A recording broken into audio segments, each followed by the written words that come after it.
What it's sounding like is he apparently acted alone. Is that what you're hearing as well? No one else was involved. This was a lone shooter event. Absolutely, okay. Christina. This is somebody who apparently is a disgruntled employee who came back to take out these actions on his former co-workers. In fact, I'm getting a phone call right now. Okay. So if you guys could let me take this, this is a source of mine. I'll get back to you. Okay. Very well. All right. Thank you, Linda. Let's get to Dr. Hello. Devi Parampal, who is joining us now. Just as a medical professional, seeing something like this. A hospital already such a chaotic place, people in a bad situation, either going in for surgery, coming out of surgery in a very delicate state, then to have this chaos thrown on top of it, it's just unspeakable.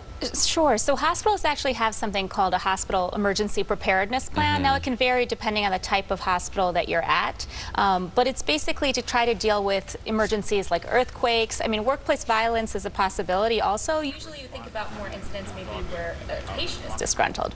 But in any case, how will the hospital deal with these different types of things? So usually the first priority is to stop new patients from coming in a situation like this. So to tell the ambulances and other first responders not to bring patients to that hospital, not to bring in new patients. And then second, you start to look at, well, what are the three groups of people that are involved in here? So there are at least three. There's the injured shooting victims, so they need to get medical care, right? Second, you have the staff that may be terrified or traumatized, but they're not able to work at their full capacity, right? So they may not be able to take care of the shooting victims, but they may also not be able to take care of their regular patients as well.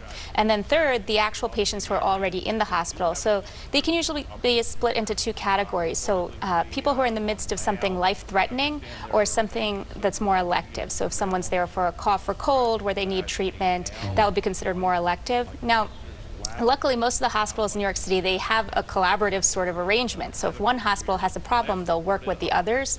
So you can usually send patients, you know, let's say, for example, the ones who are injured. If they can stabilize them at Bronx Lebanon itself, that'd be one thing, but they may actually send them to the other hospitals because the staff may not be as traumatized. Same thing if someone's coming in with a heart attack, you know, you try to stabilize them as quickly as possible, but send them somewhere else maybe to get the rest of their treatment. And if something is elective, you may have to just sort of send those patients home for the time being. Same thing with the staff. You're going to try to send home the patient, or the staff that's more elective. So if they're not essential, you don't want them necessarily sitting in the hospital in the middle of a crisis. But you do want to call in people who might be at home that could help respond to a situation like this. So people that could help the patients that are in an urgent situation. So, you know, patients in the OR, patients who might be having a heart attack or something more acute like a stroke. You may need all of that staff to come in to come help you out. It must hit so much just close to home as a doctor and medical professional as yourself. We're just now getting information from our sources that now 2 confirmed deaths have occurred from this shooting, not including the gunman who apparently shot himself. You know, in these situations that are so chaotic, your medical training must just lock into place. I mean, your training teaches you to kind of jump into action when someone needs medical care. It's true, and the hospital is the place where they tend to focus on routine. So all kinds of drills, all kinds of how do you do things in this type of crisis, how do you focus on your work alone. But there's a limit to how much people can do that, right? So probably in the midst of this, maybe the staff were able to focus and kind of carry things through for the patients who are injured or kind of get themselves through this crisis. But I think the aftermath will be harder for them too, trying to figure out how could this happen, and especially with a doctor at their own hospital that many of them might have known. Right, no, yeah, it is so traumatic for that. And you mentioned how sort of all the hospitals work together to send traffic to one hospital, the other one's too busy, things like that. Friday of a holiday weekend in the summer, hot temperatures, respiratory issues. How busy do you think this hospital was when all this happened? Well, that's another issue. So Fridays in general tend to be pretty busy because most patients, you know, for things that are emergencies, it really doesn't matter which day it is, but for a lot of elective things, people will come in on that Friday because they want to get it taken care of before the holiday weekend, right? So they might actually have a higher volume than they normally would have. On top of that, some of the other hospitals may have that same issue, right? So many of these patients that are coming in for elective things, whether it's at this hospital or perhaps some of the others, they may actually get sort of pushed back or sent home. Dr. Parampal, you've worked in many hospitals. What's the security protocol for a former employee to gain access to a building all the way to the 16th, 17th floor? That's getting past security, taking an elevator. I mean, you would think once you're let go, they take your badge, and the security are well aware of who has been let go. Is that not the case? Not necessarily. So it depends on the hospital. I mean, some hospitals, it's more dependent on the setting. So if it's a hospital in an area where you might be more concerned about security in general, they might have more strict protocols. But I'll just tell you from my experience, some of these hospitals, like, you know, if I walk in, I don't have to show my badge. I might actually have it in my bag, but or if they recognize be a patient me, too, right? Yeah, exactly. If they recognize me, they might let me in. Or if, you know, sometimes people have that walk of a doctor. There's a lot of people there, a lot of employees, a lot of patients, a lot of people coming and going. Even the people checking the badges come and go. You know, there's a lot of turnover there as well. Right, Dr. Debbie, stay with us. He shoots 7 people. Originally, we were being told it was 6. It is now 7 people that Dr. Henry Bello shot. One of them sadly died from their wounds. It's a female doctor. The other 5 are currently at the hospital. One of those people was shot in the leg.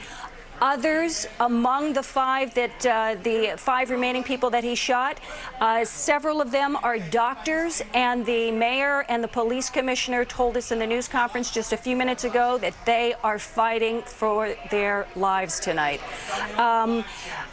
Another piece of information, if you remember, I was reporting earlier on that a source had told me that there was some type of a small fire on the 16th floor.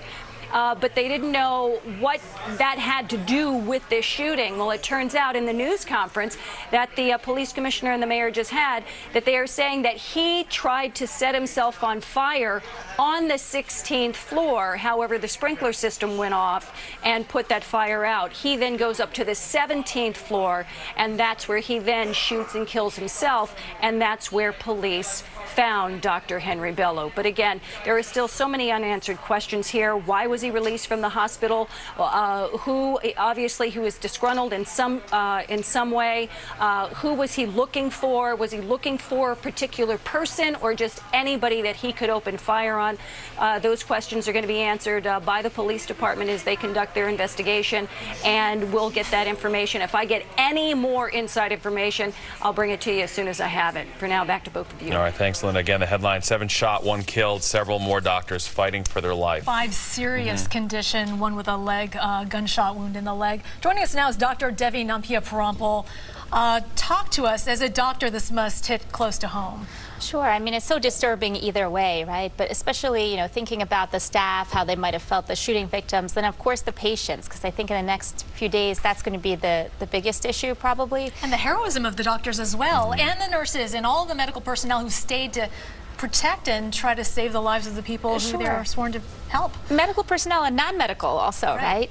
If you think about it, I mean, so much of the hospital is also maybe the engineers or the people that sort of help clean the ORs and do all of these things. I mean, there are certain areas in the hospital that are going to be more vulnerable. For example, if you're in the OR, if you leave, I mean, your patient may die at that time, right? So for these people to stay there and kind of work on the patients and make sure they're protected, and that's so important. I mean, in the next few days, I think the hard part will also be for this hospital to rebound, and then just thinking about the fact that it is July 4th weekend.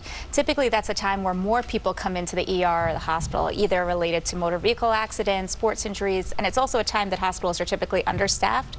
So for this hospital, that may be an issue, but then also even if they send a lot of the patients to other hospitals, those hospitals may have to contend with this as well, being short-staffed and having more people perhaps coming into the ER for non-elective things. Right, it's just another incident of the real world creeping in on places that you normally thought you would have been safe inside a hospital of all places. Sure. And, you know, when you work at hospitals, do you go through safety drills and protocol like that? I mean, reports of witnesses are saying they heard something over the loudspeaker saying code silver, and people got text messages, so they kind of knew something was going on. Some people, if they were close to the gunfire, could hear it, but in that massive complex with nearly 1,000 beds, what are you supposed to do? Sure, so there are different codes. I mean, code blue is the one most people have probably heard of. That's where someone has a cardiac arrest, but there are some other ones actually, you know, for fire, and then also there's one that's usually for the psychiatric code. So this, let's say that this individual didn't have a gun, then you might have a team of psychiatrists, psychologists, and security approach this person, maybe inject them with Haldol and try to bring them down